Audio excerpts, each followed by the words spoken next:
marks the 40th anniversary of Close Encounters of the Third Kind, a movie about a family in the American suburbs that is visited by creatures from another world who have strange new technology. We at Typewriter Minutes also just had a close encounter with an otherworldly creature with strange new technology. Welcome back to Typewriter Minutes. This is Sam. Today we're doing a review of a 1973 IBM Correcting Selectric II.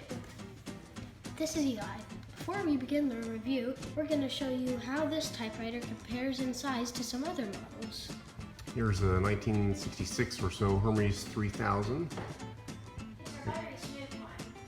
And over here we have a little Webster Excel 500. It's our little blue engine that could. And it looks like this big blue typewriter ate those guys for lunch. It's just so massive. Okay, this thing's way too big for a lazy Susan, so we're gonna just kind of go around the side and show you what it looks like. We got this on Craigslist for 25 bucks. And it was having a return problem. I was able to get that fixed thanks to some help from videos from Phoenix Typewriter. Just a really pretty blue one. The body's just about perfect. A little bit of dirt there, clean that off. It's just really pretty. The IBM Selectric wasn't the first electric typewriter. For example, Smith Corona made the Electra 120. This is just one example of an electric typewriter, but this is basically the same design as a manual typewriter with the type bars and the carriage that moves. They just added, pardon the mess, this is a new machine we haven't fixed yet. They added some belts and a few other parts to make the typing easier, but it's still basically the same design as a manual typewriter. The first Selectric was sold in 1961. It had a smaller and curvier design than the second one. It was an overnight success for two reasons. The first reason is the golf ball type head meant no more jammed type bars, which increased the productivity. The second reason is it had a changeable typeface on different golf balls. By 1986, over 13 million Selectrics were sold. In an advertisement, IBM said, "Only the IBM Selectric lets you change the type to match the mood of your correspondence." In 1971, IBM introduced the Selectric II, which had sharper angles and more features, such as the dual pitch option to allow you to switch between 10 and 12 characters per inch. Separate type balls were available with each pitch. In 1973, IBM introduced the Correcting Selectric II, which added a correcting feature that we'll cover in this review. You can spot the Correcting Selectric IIs by looking underneath the Shift key to see if there's an X key. IBM later released the Selectric III and the Wheelwriter, which started to look a little more like computers, but that's a topic for another day. There are quite a few things about this typewriter that are different from our others. For example, it's an electric. We don't have too many of those. And also, there's a golf ball inside. Usually the carriage itself moves as you're typing along, but on this typewriter, it's a little different. This thing itself moves as you're typing. And the little golf ball hits the paper as you type. Removing the typing ball element is super easy. You just lift up on this little flap until you hear it click, and then once you hear it click, it lifts right off. Then you put on your cursive ball or whatever you have. We only have one ball, but you swap out the ball. That's where the post is. And you put the new one, it just fits right on top. Slide it till it's on there nice and snug, and then that goes down. You're good to go. You'll notice that this has many of the keys on it that's also on a regular typewriter. There's tab, margin release, tab clear, tab set, and the standard QWERTY keyboard. there's an index feature, which is pretty nice. It goes one line down without going all the way back. While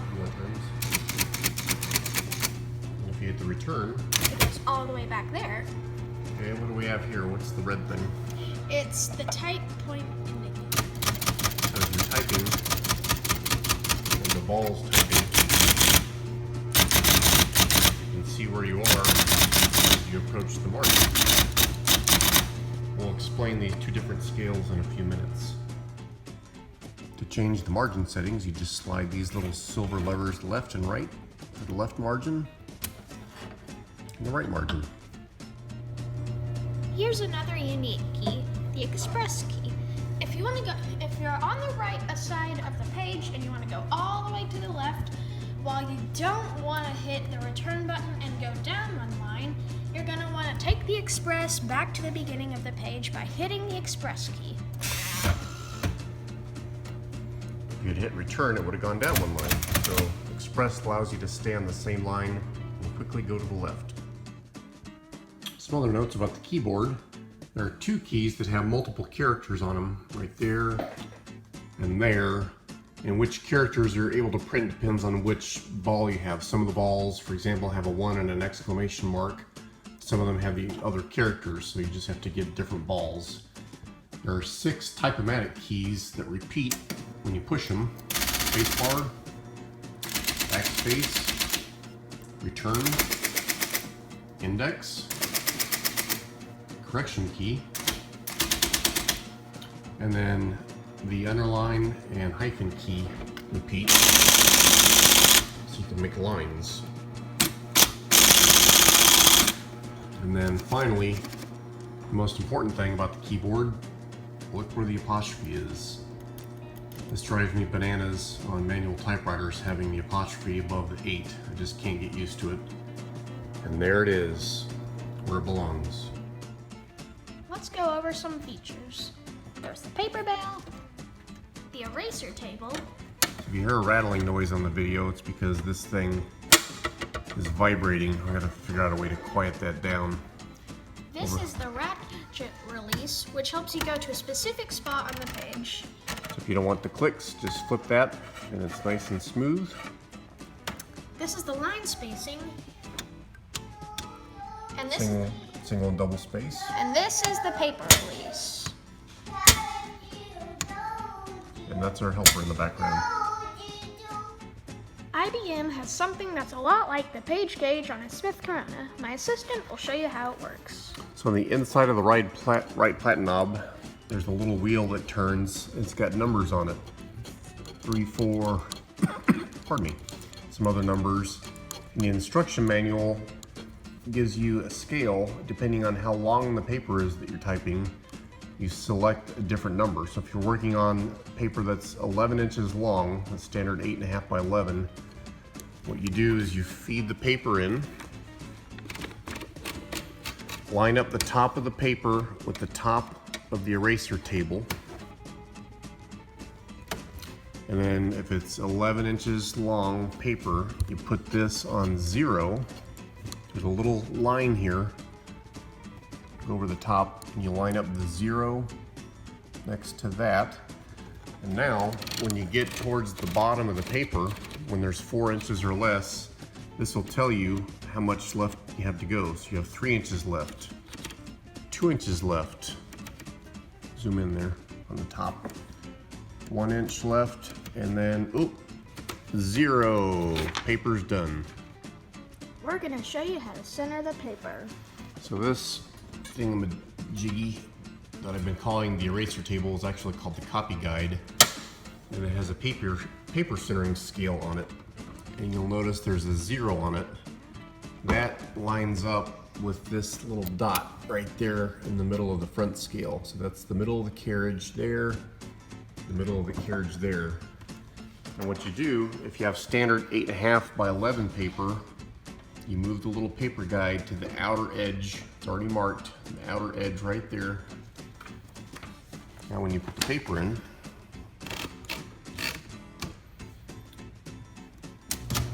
you know where you are. You're halfway on the carriage, you're halfway in the middle of the paper when you're on the 0 or when you're on that dot, so it's easy to center things. Let's say you have paper that's 11 inches wide instead. You just divide it in half and then set the paper guide to 5.5 instead. But again, it's already pre-marked for 8.5 inch wide paper. Just set the paper guide right there, and you're going to be centered with the 0 and the dot. So now, let's say you want to type a heading and center it. Let's say your chapter is called Typewriter. Make sure you're on the center right there where the dot is. And for Typewriter, it has 10 letters. You backspace once for every 2 letters. So if it's 10 letter typewriter word, backspace 5 times. Then type Typewriter.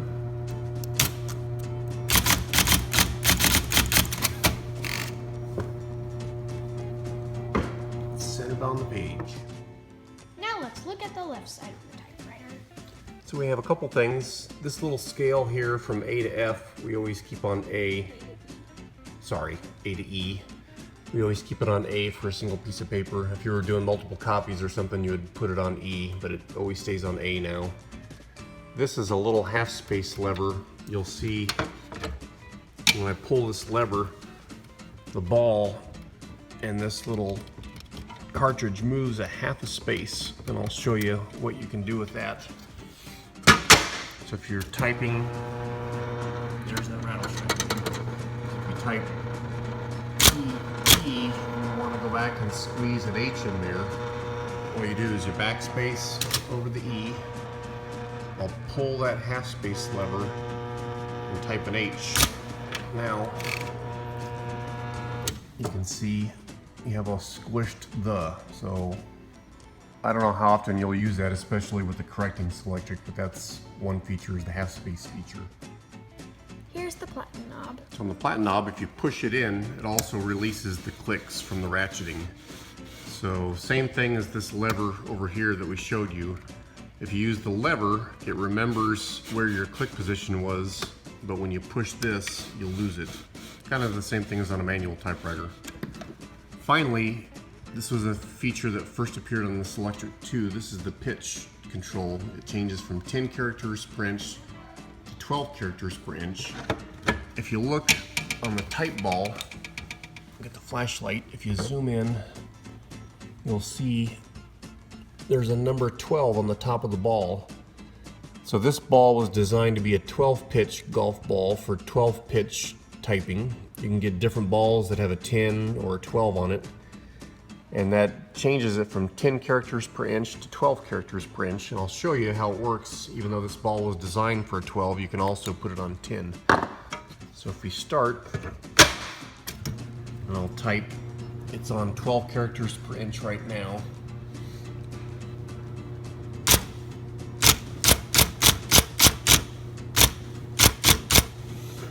You can see it's fairly tight together. If I go back,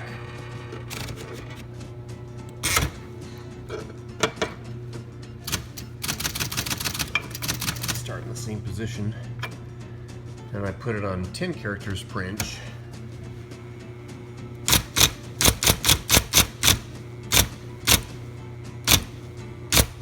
You can see that it's more spaced out, especially if you look straight on. So that's how you change it from 10 to 12 characters per inch. Again, this ball was designed to be at 12 characters per inch, but that shows you how it works. And here's that explanation for the scale you've been waiting for. Yeah, so if you're using the 10 characters per inch, this shows you the scale on the top. And if you're using 12 characters per inch typing ball, you use the scale on the bottom. And then this little dot right there is the exact center of the carriage. Now, what you've all been waiting for. The one, the only type test. Woo! Clap, clap, clap. Woo! Clap, clap. Woo! Clap, Paper clap. feeds in just like a normal typewriter. First, on the black setting, the red box sound. Over the dots. I think it's just lightning quick, Nothing else that we have even comes close as far as typing speed. Now, Next, on the black setting, there is no red setting. Now we take all day and up there. oh, you hear that bell? It does have a bell. You can see the bell. This little lever right there. No, down there. There's the bell. Okay, sorry for that little detour. Let's zoom in on the typeface there.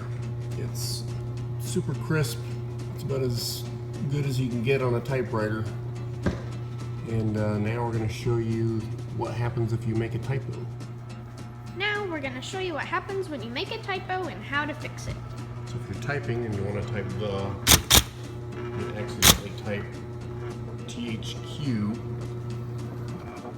what you do is you, instead of hitting the backspace key, you hit the correction key. That will backspace it over the Q. Now you just hit the Q button again. And it's gone. And it lifts that mistake right off. Now you can type E. And it stays in place. So we'll show you one more time. Okay, you hit the correction key and it backspaces over the W. Hit the W. The ball stays in place. Now you can type your E. And the reason it can do that is because this cartridge system has both black ribbon film for typing the letters, and it has the correcting film, which allows you to do your corrections without taking the paper out, without using whiteout. That was kind of a big deal back in the day. By the way, this little red ball in here, that's for how hard you want the ball to hit the paper. One is good for regular paper like we're using. That's it for the correction. Here's the little, by the way, as long as we're under the hood here, here's that little pointer that shows you where you're typing. And then this thing here, if you push this, it toggles back and forth between ribbon and stencil. So if you push it and it's on S and it's not typing anything, it's because it's on stencil. Just put it back to R so that it's on the ribbon. Just real quick, we'll show you how easy it is to get to the inside. If you lift up the paper bale and the eraser table, there's a button on the left side of the platen, and there's a corresponding one over there. All you gotta do is push them in at the same time, and the platen comes right out. The little paper tray underneath comes right out.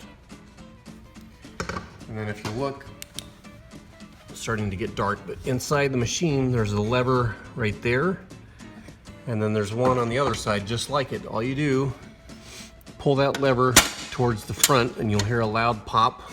Same thing on this side. And then you have to be careful, make sure these are lifted up. Lift up this little red doodad. And then the case lifts right off. And then right down here, there's another little lever.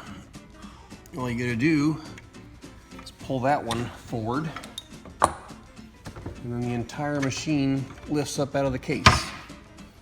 So we're not gonna do that right now, but it's super easy to get to the inside to try to clean and fix it. And there's all kinds of interesting stuff underneath these dust covers down in there. Phoenix Typewriter has lots of videos on all the features of the Selectrics and how to fix them if there's a problem. It's really a great resource if you're looking for help on a Selectric. Finally, here are some pros and cons. Some pros include the cool blue color, the lightning fast typing action, the correcting feature, the express backspace key, and the ability to select different fonts or typing styles with different golf balls.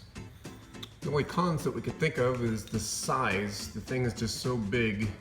I'm probably going to end up taking this to the office where I have a nice big space for it because there just isn't a good place at home. And then the vibrating eraser table. I don't know if there used to be felt or something on the back, but it's just a rattle trap right now. I'm gonna have to figure out a way to quiet that down because the machine has a little bit of a vibration, and then this thing just rattles like crazy. And I guess we'll finish this review with a look at the case. Oh wait, there isn't a case. Sorry about that. That's all for now on Typewriter Minutes. Be sure to share, link, like, and subscribe. Bye!